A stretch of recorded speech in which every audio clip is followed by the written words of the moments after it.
First beans harvest 2020. Here we go.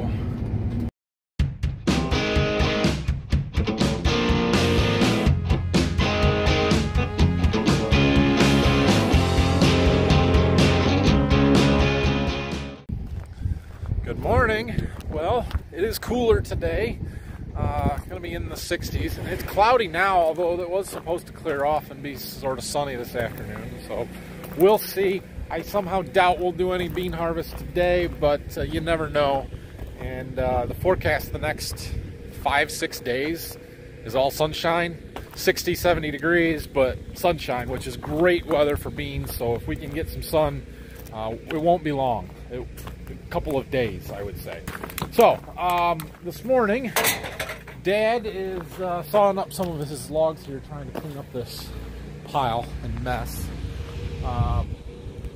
But him and I are going to take the gator up to the irrigation field and keep trying to get some of that stuff cleaned up. We've got to break some more pipe apart and try and get that traveler home so we can drain that hose and get it winterized and ready to put away. So I'm going to wait for him to finish cutting up this log that he's working on now, and then we're going to go do that.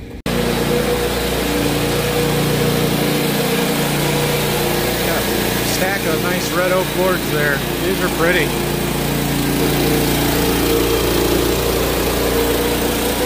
Nice boards.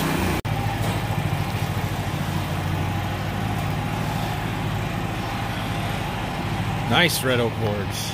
Maybe I can convince him to cut them up into flooring for my house, right? I've shown this saw a little bit before, back in the spring, late winter, whenever it was, but it's a band saw that you push through the logs there. It's not a super high-end, really nice one, but it works really good for what he's doing, and he cuts up a lot of boards with it.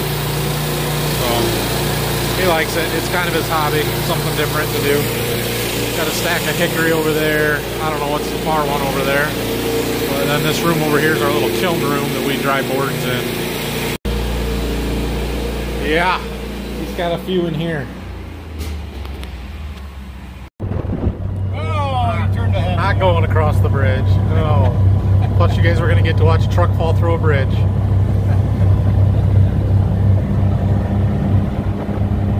10 tons. The corn is starting to dry down. The husks are turning brown. Still pretty green though, which is good. But we're going to break apart some irrigation pipe here for a little bit.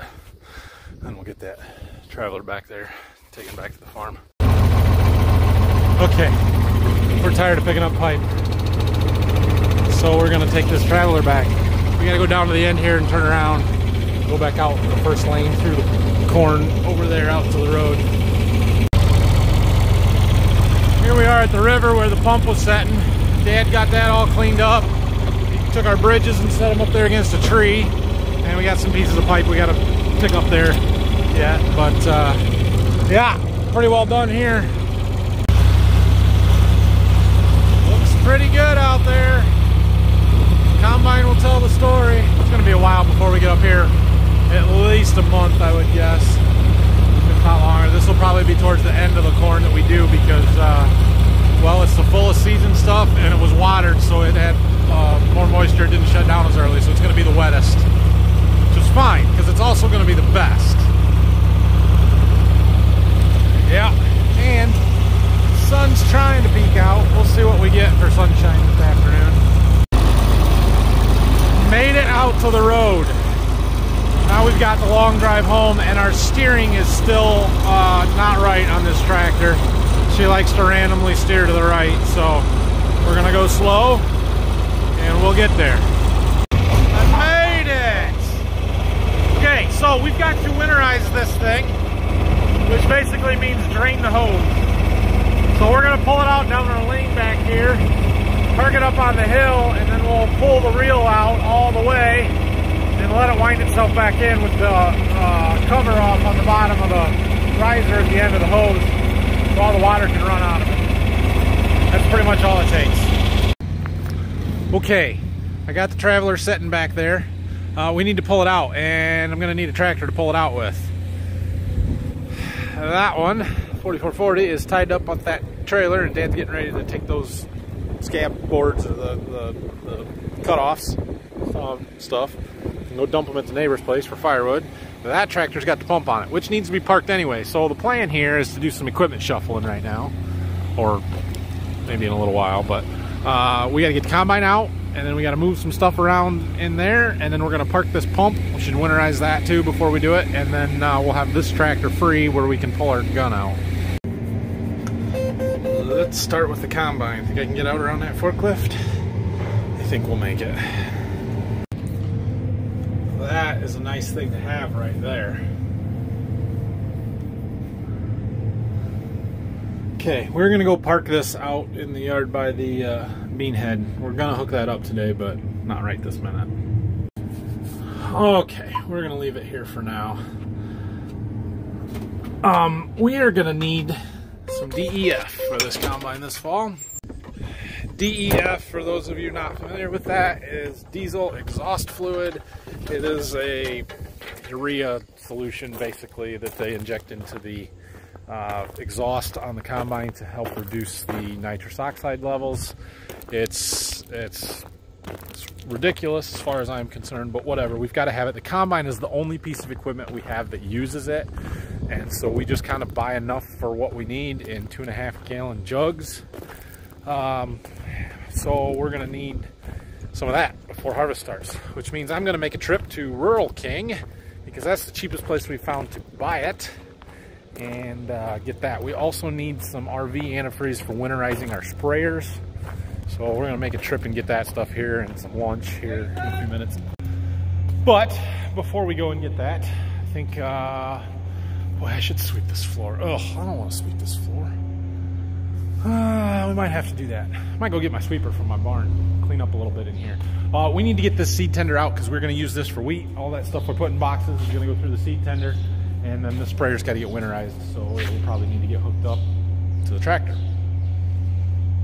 Yeah, so we're going to pull these things out of the way. We're going to stick the pump, the irrigation pump, back in there where this is, and then we'll have that tractor unhooked. We can pull our gun out, and then we can hook it up to this, and we can run the PTO to winterize it. Yeah, that's the plan for today. All right, time to put this pump away. I pulled the plug out, the drain plug there, so that the pump is drained, and I ran the vacuum pump to make sure all of those hoses and lines had all the water sucked out of them, and it had oil coating the fins. So this should be good. Oh, I got to drain this tank. This has got water in it.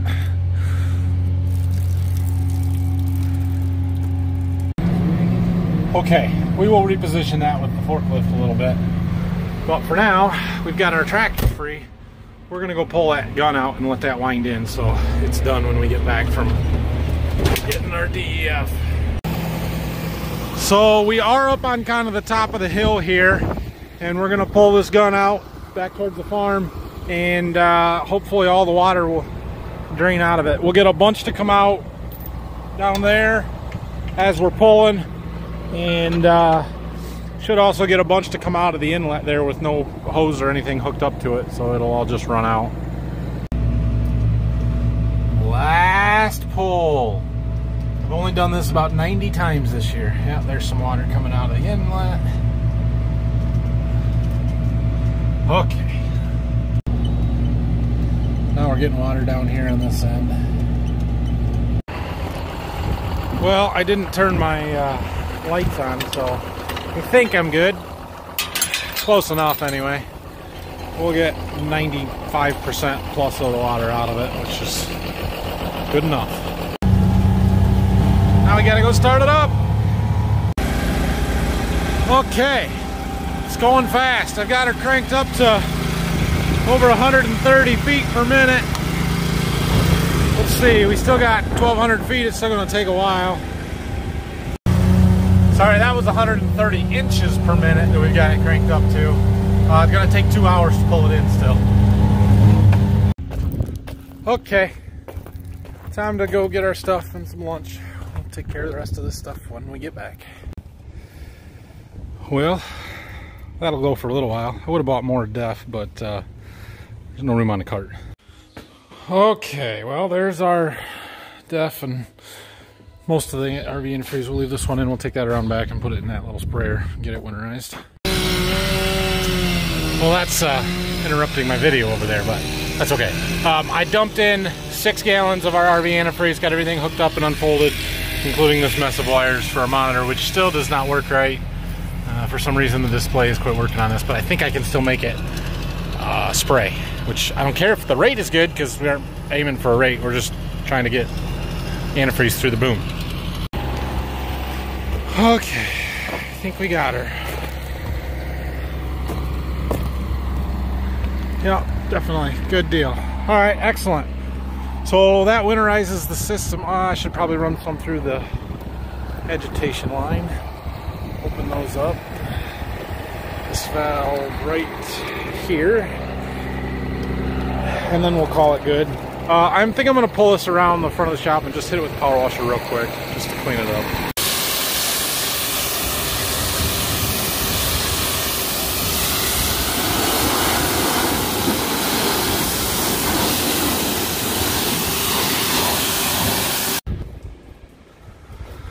Okay, probably one of the nicer looking 25-year-old Century sprayers that you're going to find if you do ask me.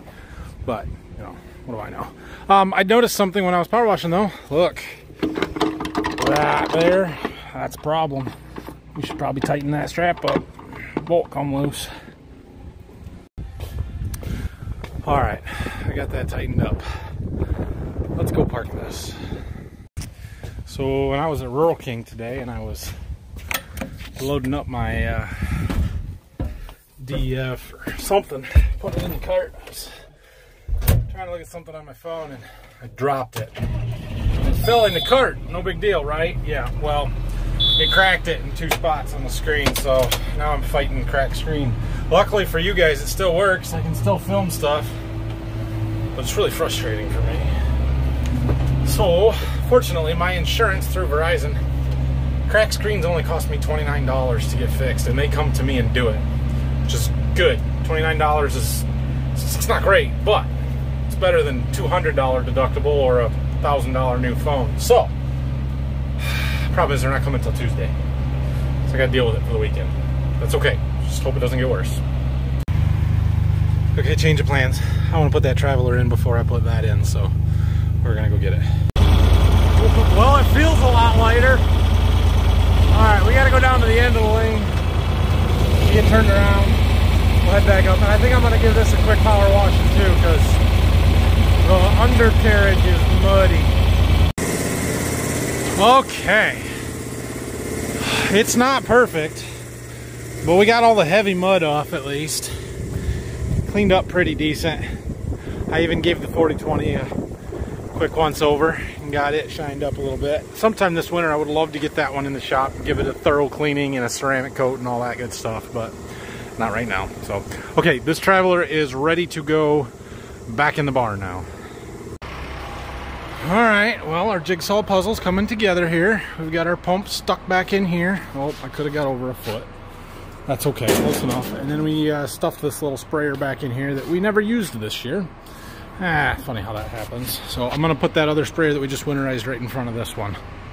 And 4020 gets to spend the night inside for the first time since June 23rd. Okay, well, those are probably there for the winter. This dad needs his boards.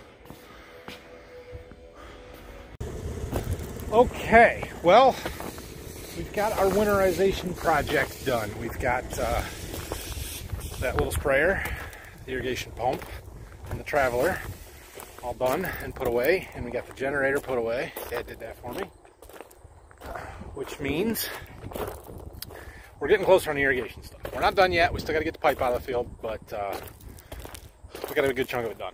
For the rest of today, though, we're going to hook this combine up to the bean head. We're going to run it. We're going to make sure everything runs. We're going to make sure everything on the combine works. We may chase a light bulb issue now that we can unfold the auger since it's outside. And we're going to make sure when those beans across the road are ready, we're ready. So before we hook the head up, I'm going to fuel up. We're not about half the tank, but there's a software update for the GPS receiver that's installing, and it's going to take 45 minutes. And can't turn the key off, so this is going to take a while. So we'll fuel up, put DEF in, hook the head up, run all that stuff. We should be able to do it while that update's installing. Okay, I fueled up and put DEF in, or full, and I lifted the head off the header cart, and that is, well, either not going to take 45 minutes or I'm a lot slower than I thought. I got to hook up the PTO shaft and the hydraulics here. So this hydraulic coupler here, it's a single point connection. Basically, it hooks up all of the hydraulic lines, an electrical connection, and it engages these latch pins that hold the head to the combine, all with just that one handle pull, which is super convenient. So that and the PTO shaft is all that we've got to hook up, and we are ready to go. We'll open up our grain tank covers, and then we can start everything up. Okay, I was just getting some of our settings right. So we've got our sieve, chafer and sieve clearance is right, cleaning fan speed, and our concave setting. Threshing speed is too slow. I can't get it to go high enough because it's in the low range, so we got to shift that with a handle outside. We'll have to shut everything down and move that, and then we should be able to get that set. Everything else, let's see, discharge beater, the spinners, those need to be faster. Put them up to about 350. And that one should be good. It's a little, we got a little vibration, but usually you get that when you first start because dust and stuff settles, and it takes a little bit to smooth it out once you're in the field. So, and we're just about done there. So that's good. So I'm going to slow it down, shut it down, the thresher, and then shift that gear case, and then we'll try again and get our threshing speed set where we want it. So it's this handle right here that we've got to shift. That's neutral. We'll have to get one more, and I got to rotate this pulley a little bit to get it to slide into a spot. Okay, so that's the high speed setting then. Look, our tailboard's still clear. It hasn't built up at all. Must be that tube works. Just checking a couple of other things while I was out of the cab. This knife bank needs to be in like this. That helps cut up the residue, the stalks and everything as it's coming through the straw chopper. Well, our update is done. That's good. Okay, now we got our threshing speed where we want it. Idle down a little bit, and we're going to start the head up. Let's see if our draper belts were on. Whoa, way fast, but they're running. There's a setting here to adjust that. Oh, they're better now.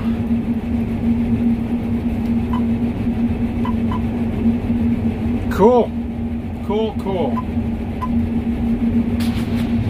You want this to run about 180 is what that book says.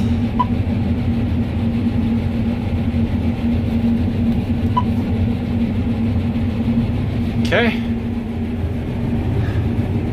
Excellent. Everything looks great here. Cutter bar's running good. Let's speed it up. Probably gonna change our draper belt speed again. Nope. Okay. Well, we're ready to go. Awesome. All right. Well, one more thing. I want to unfold the unloading auger and test that since we replaced the belt that drives it yesterday.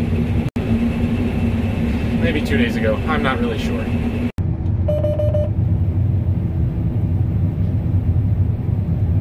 Okay. Well, it's running. But it ran before too, so I guess that means our belts are good though, because there's a little bit of stuff falling out the end, a little wheat. Doing some header calibrations. It kind of raises and lowers the head there. Guess that one is good. There's a vibration calibration that we need to do. Turn the head on here.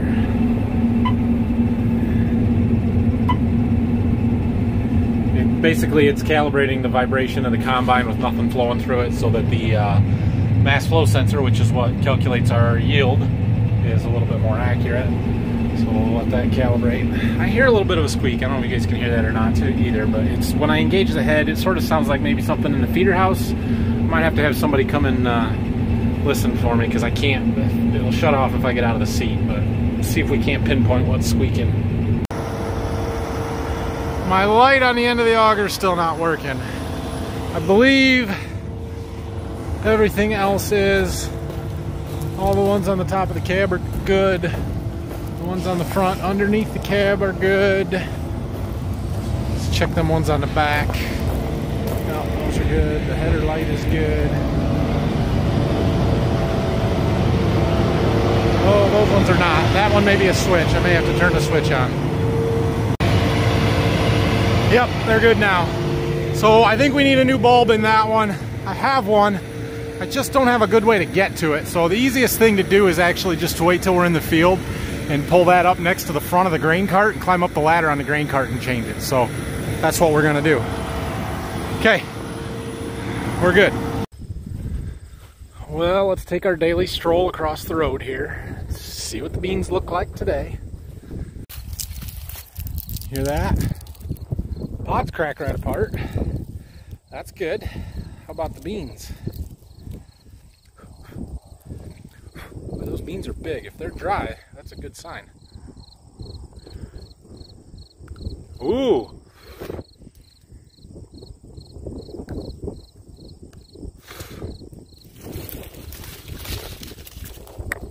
Yeah, they're drier than yesterday.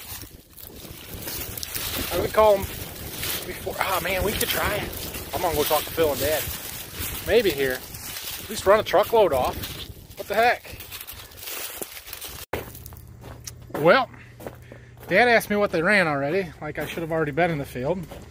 Phil said, yeah, go ahead, try it. So we're going to the field. They want to harvest. How about that? I had no idea that was going to happen today. Awesome. So we're gonna do some ends and around to start with, see what they test, what the combine says at least, and if they're decent, we'll fill up a truck tonight. Okay, let's do this.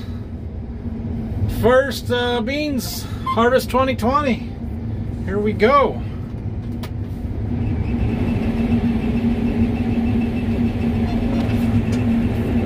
It's nice when they're right across the road.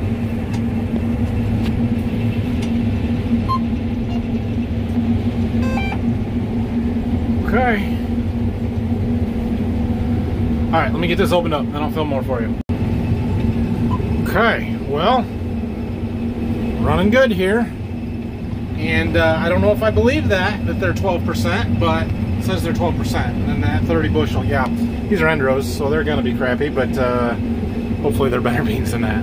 They will be. We're just gonna get off the ends.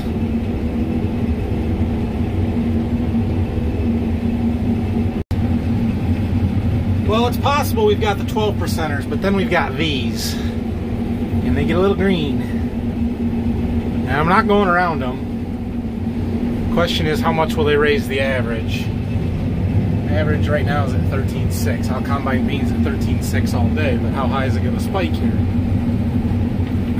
17, 18, 19, 20. Yeah, that's the problem. Let's go back down. Tailings problem, tailings problem. Okay, got to address that. Okay, well, here's what happened, and I haven't figured out exactly why yet, but this conveyor right here is our tailings conveyor. And anything that goes under the chafer but over the sieve goes back through tailings. It's run through this re-thresher up here and then sent back through the combine. And that plugged up. I don't know if we're sending too much over the sieve, we got it closed too tight, our chaffer's open too far, or what. But we got into them green beans that we went through back there and it plugged it up. So I did get it unplugged. I just ran it, everything works. I gotta close that door up, close this door here up, and there's a cover on the top I took off. We'll put it back together and we'll keep going. And I'll play with some settings to try and prevent that from happening again.